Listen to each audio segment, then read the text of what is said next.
Imagine the moment a heavy iron gate swings shut behind you, sealing you into a green and golden world where the city's uneasy noise simply cannot follow. Tonight, we drift back nearly 700 years to a Tuscan hillside, a walled garden, a pantry full of almonds and wine, and a household trying to make peace by arranging its days very carefully. Good evening and welcome. I'm so glad you're here, wherever you are, and however tired you might be. Tonight, we're traveling to Italy in the summer of 1348, to the world just behind one of the most famous storytelling frames of the Middle Ages, Giovanni Boccaccio's Decameron. In that book, 10 well-born young Florentines leave the city for the countryside, where they organize their days with meals, music, walking, and stories. It is a literary setting, of course, shaped by a writer's art, but it also opens a little door onto something real. The way wealthy households used country villas, social rules, servants, gardens, provisions, and ritual to create a quieter life away from crowded streets. We won't dwell tonight on the troubles they left behind. Our attention will stay with the domestic refuge, the lists, the trunks, the folded linens, the household keys, the road through the hills, the opening of shuttered rooms, and the strange social work of keeping everyone calm. So tonight, we'll follow one imagined noblewoman, gently and slowly, as she joins a household retreat inspired by that historical world. We'll watch her decide what to bring, how the servants pack the carts, what food must be counted, what clothing matters in a place with no formal court, and how a villa becomes a small, self-contained universe. Then, only gradually, we'll settle into the softer rhythm of gardens, shade trees, rosewater, lute music, and candles at dusk. Before we begin, if you enjoy drifting off to slow stories from the past, do subscribe to Charlie's Bedtime Stories. It's a lovely way to make sure another calm night finds its way to you. And if you'd like, leave a comment telling me one small comfort you'd want with you in a country retreat. A book, a blanket, a particular kind of tea, or perhaps simply a very reliable pillow. I do love reading them. Now, let the lights grow low. Loosen anything tight. Let your shoulders drop away from your ears, and let the bed take your weight. There is nothing you need to solve tonight. You only need to listen and drift.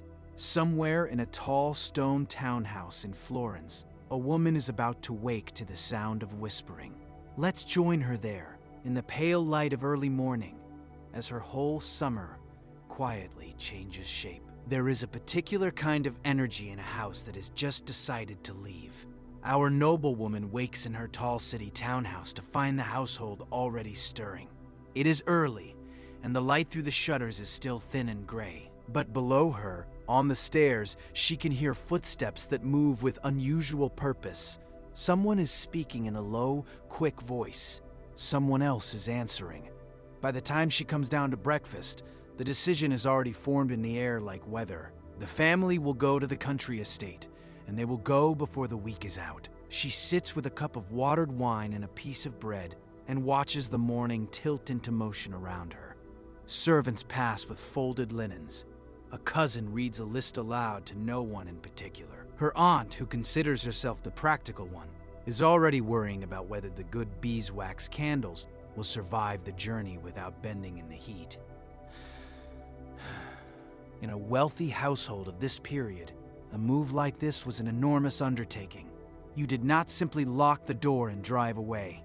A townhouse was a small kingdom of chests, hangings, kitchen goods, accounts, keys, and people. And all of it had to be sorted into what would come and what would stay. There were hierarchies even in leaving. The family decided, the steward counted, the cook objected to being rushed. The maidservants packed linen and clothing. The grooms checked animals in harness. A noblewoman might not command the city, but she often knew the private geography of the household better than anyone. Which chest held the finer sheets, which jars were nearly empty, which servant was careless with glass, and which cousin would claim the best cushion, if not quietly prevented. She finishes her bread slowly, letting the others rush. There is time yet. she thinks, and besides, someone in the house ought to remain calm. You learn a great deal about a person by what they refuse to leave behind. Upstairs, in her own chamber, she opens the carved chest at the foot of her bed. Inside are the things she values most, and now she must decide which of them are worth the space on a cart and the jolting of a country road. Her hand rests first on her books. A wealthy woman in this century might own only a few, and each one mattered. A manuscript was copied by hand, handled with care, and not treated as something to be tossed casually into a basket. She has a small book of prayers, its pages edged in faded gold, and a book of poems she has read so often she barely needs the words anymore. Both will come. Some choices are not really choices at all. Then come the gowns. She lifts them one at a time and lays them across the bed. There is a deep green one, heavy as a curtain, meant for feast days and important guests. Out in the hills, she suspects there will be very few important guests. Still, one never knows, and a woman likes to be prepared. Her everyday clothing is less grand but more important. Linen shifts, a good overdress, a soft wool mantle for cool evenings, veils and head coverings, pins, ribbons, a little pouch for small coins, a belt with metal fittings that says more about rank than comfort. Clothing in her world is not just what keeps a person warm. It is a visible language. Fabric, color, trimming, and neatness all whisper where you belong. The silver is harder. Good silver goblets and plates are wealth you can hold in your hand, and taking them on the open road carries a certain risk. Yet leaving them in an emptied townhouse feels worse. In the end, she wraps the best pieces in linen and tucks them deep into a chest between folded gowns where they will ride softly and out of sight. Last, almost as an afterthought, she gathers a few small comforts. A jar of dried lavender, a spare pair of soft leather shoes, a little box of sugared almonds she has been saving, a comb, a mirror, a length of silk thread for embroidery. These are the things no official list would ever include, and the things she would miss the most. Down in the courtyard, the carts are being loaded, and it is a slow, careful art. Two sturdy wooden carts wait on the cobblestones, and beside them stand the oxen, patient and enormous, chewing at nothing in particular. The servants move around them in a steady rhythm, and each thing they lift finds its proper place. First come the heavy items that form the base: casks of wine, sacks of grain, a barrel of salted meat. On top of these go the softer goods, the rolled tapestries and cushions that will one day warm the cold stone rooms of the villa. Then the chests, packed and roped shut, and finally the fragile things cradled among cloth where the road cannot reach them. A well-packed cart in this century was a kind of portrait. It showed exactly what a family valued, and exactly how they hoped to live, even far from home. Wine and bread for the body, tapestries and silver for the eye, herbs and lavender for the spirit, account books and keys for the quiet machinery of authority. The noblewoman supervises from the steps, a light shawl over her shoulders against the morning cool. She does not lift or carry. That is not her role, but she watches everything, and now and then she says a quiet word, and a servant nods and shifts a chest an inch to the left. She notices which servants are coming. The cook, certainly. Two maidservants who know the family's clothing and linen. A groom for the animals. The steward, because a villa without accounts is only a very pretty way to become confused. A boy to run messages if needed. Perhaps a nurse, perhaps a companion. Perhaps an older woman whose true job is to remember how things ought to be done. By mid-morning, the growing pile no longer looks like an escape. It looks like a household deciding to travel intact. The city looked different when you knew you were leaving it for a while. At last, the carts are checked, the oxen are urged forward, and the little procession begins to move. The wheels turn slowly over the stones, and the whole household falls into a walking pace behind the carts. She rides near the front, and she looks around her as they go, The streets are quieter than she remembers them. Many of the shops are shuttered, their wooden boards pulled down and latched. A square that would normally be full of noise and haggling holds only a few figures, moving quickly, keeping to themselves. Still, even in a hushed city, traces of ordinary life remain. A baker's sign creaks faintly. A strip of laundry hangs from an upper window. A cat slips along the wall with the confidence of a creature that has never paid rent and never intends to.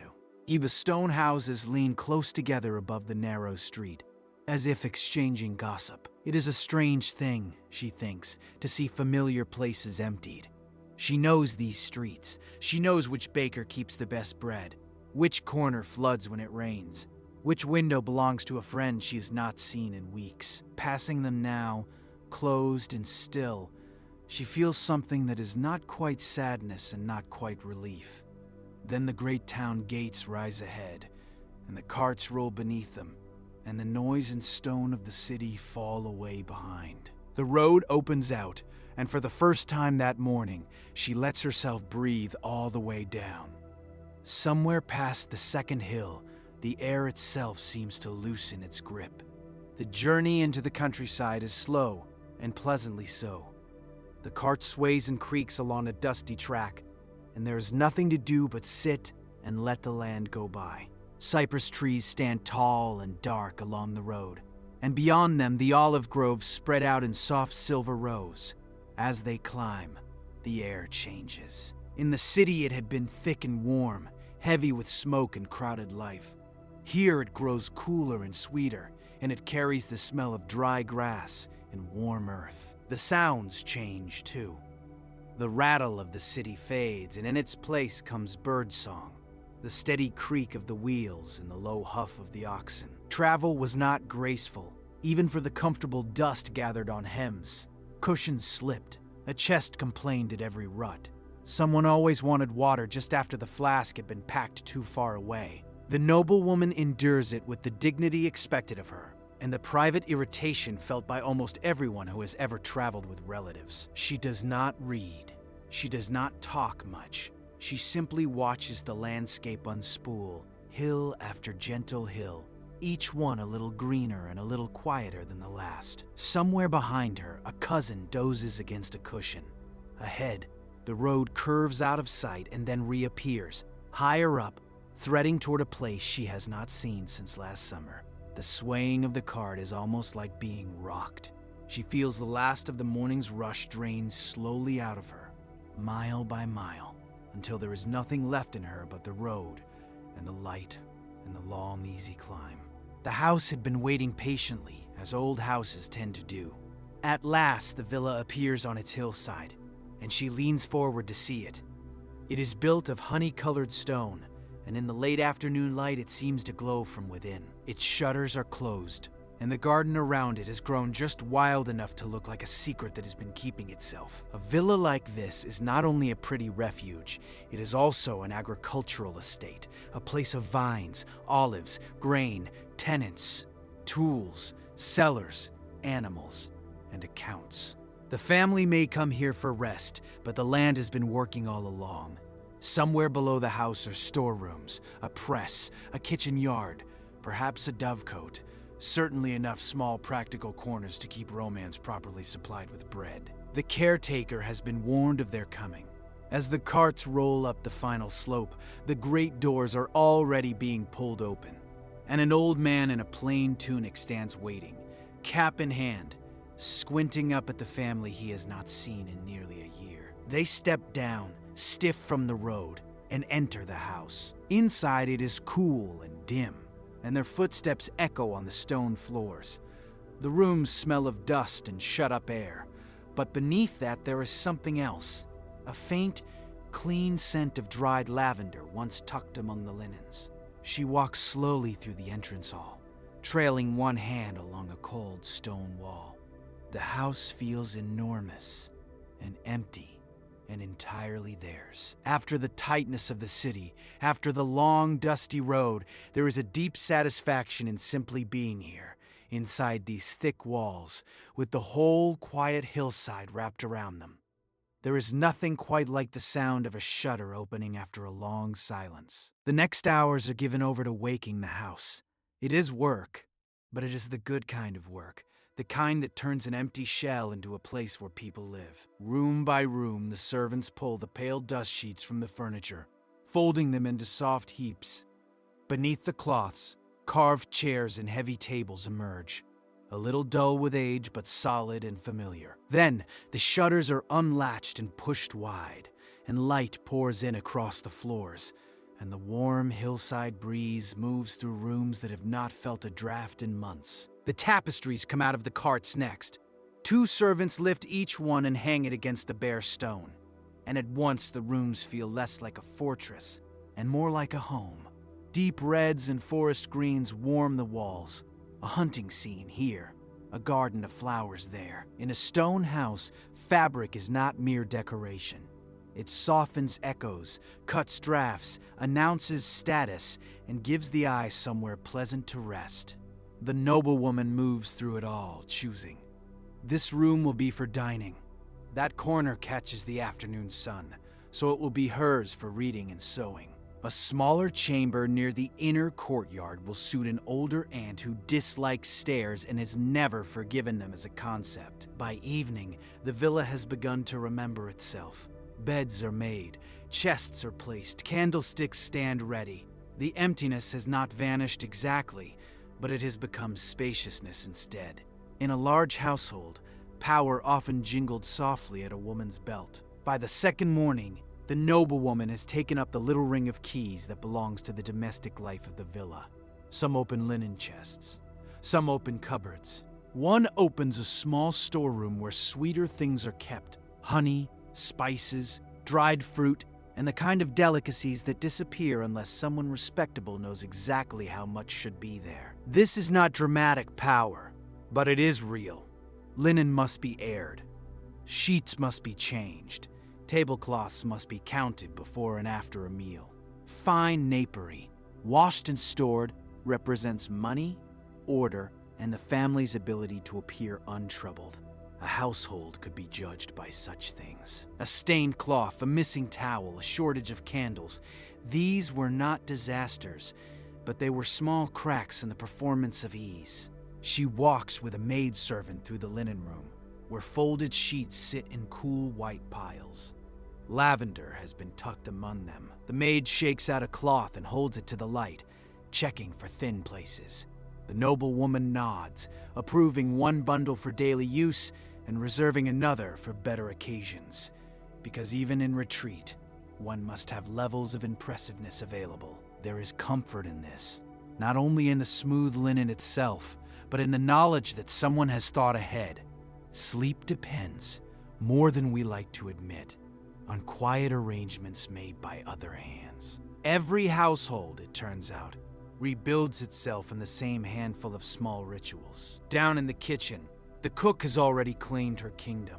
She surveys the great hearth, the hanging hooks, the deep stone sink, and she begins to give orders in the tone of a woman who has done this many times before. The sacks of grain are carried to the pantry. The salted meat is hung. The wine is rolled down into the cool of the cellar, where it will keep well through the warm months. The steward, meanwhile, walks the storerooms with a careful eye, counting. So many casks of wine, so many jars of oil and honey, so many strings of dried figs, and sacks of almonds. In a household planning to stay away from the markets for a long while, this counting is a kind of comfort. To know what you have is to know how long the household can remain folded safely in on itself. Food storage in a villa is not glamorous, but it is deeply reassuring. Grain in sacks, beans and chickpeas in jars, cheese stored cool, herbs hanging to dry, salt doing its patient work, oil sealed carefully, because olive oil is food, light medicine, and household treasure all at once. Outside, the old gardener leads the cook through the herb beds, naming what still grows there: the rosemary gone leggy, the sage, the lavender heavy with scent.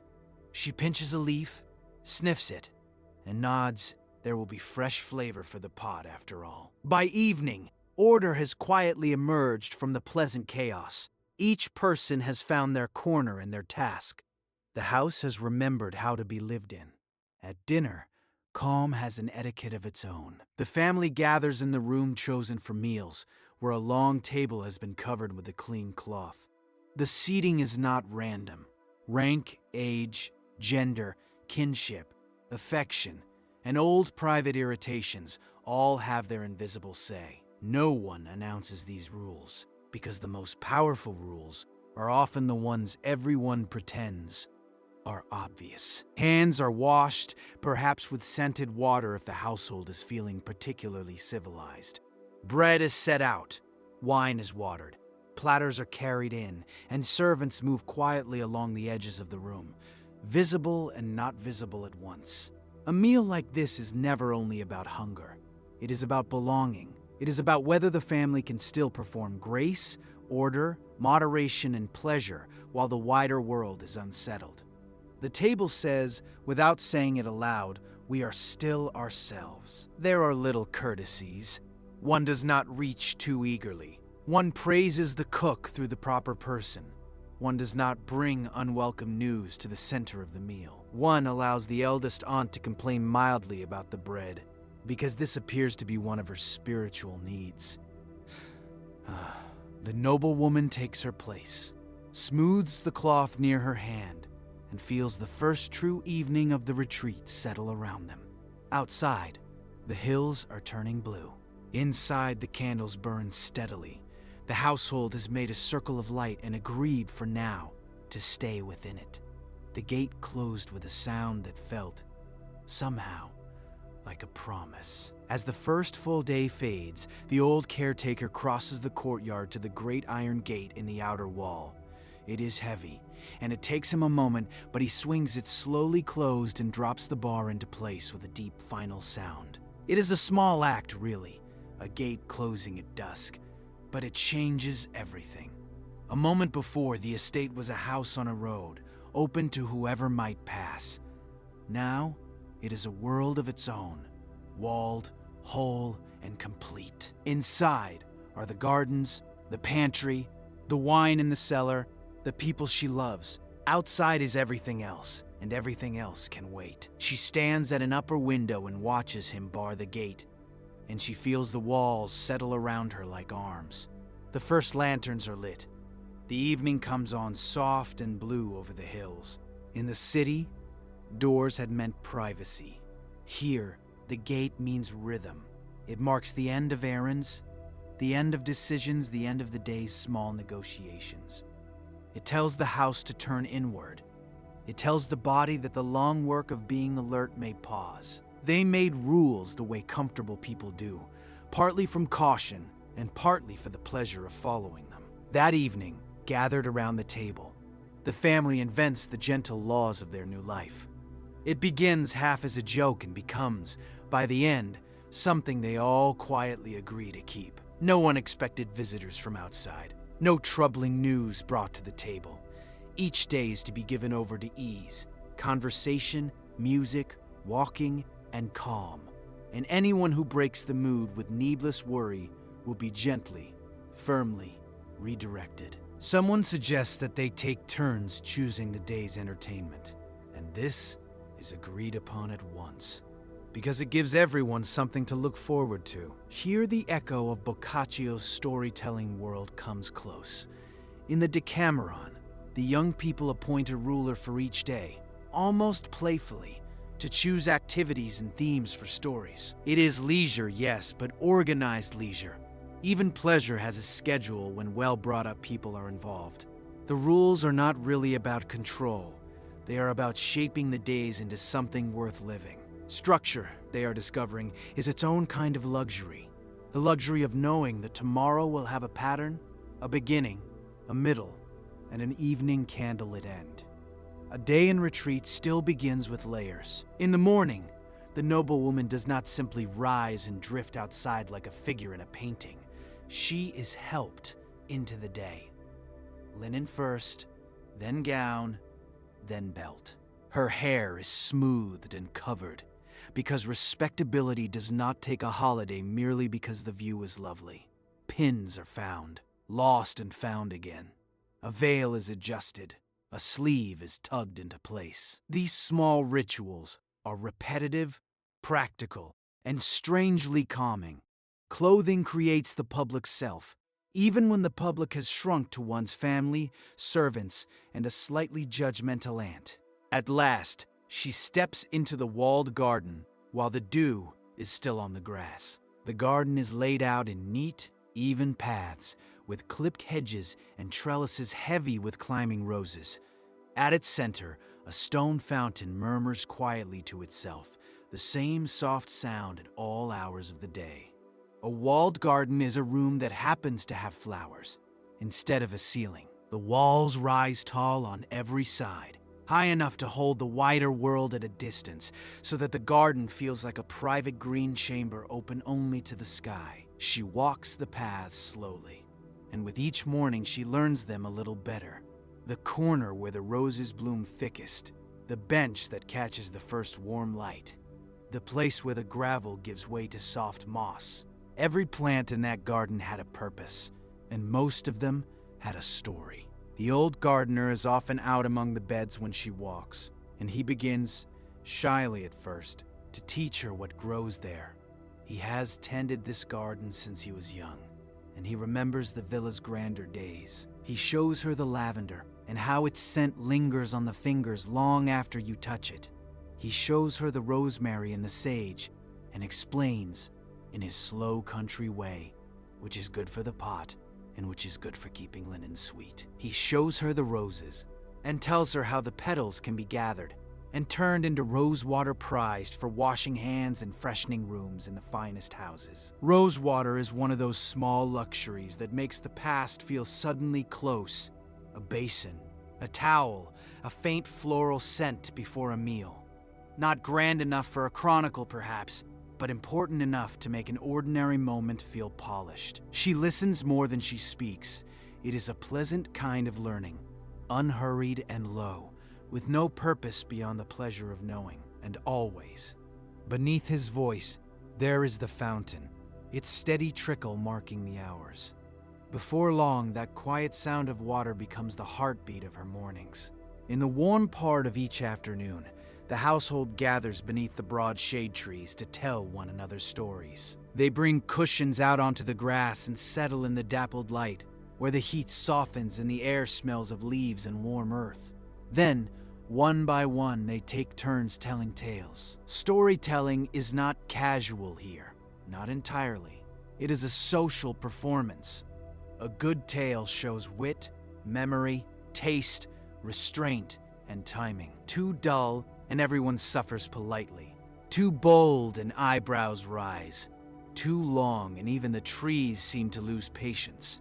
The best teller knows how to hold attention without appearing hungry for it, which is, naturally, one of the most difficult arts. Some of the stories are clever, full of tricks and mistaken identities. Some are romantic and end with lovers reunited. Some are gently absurd and told mostly for the pleasure of watching everyone try not to laugh too soon. Each teller quietly tries to outdo the last, and no one admits to keeping score.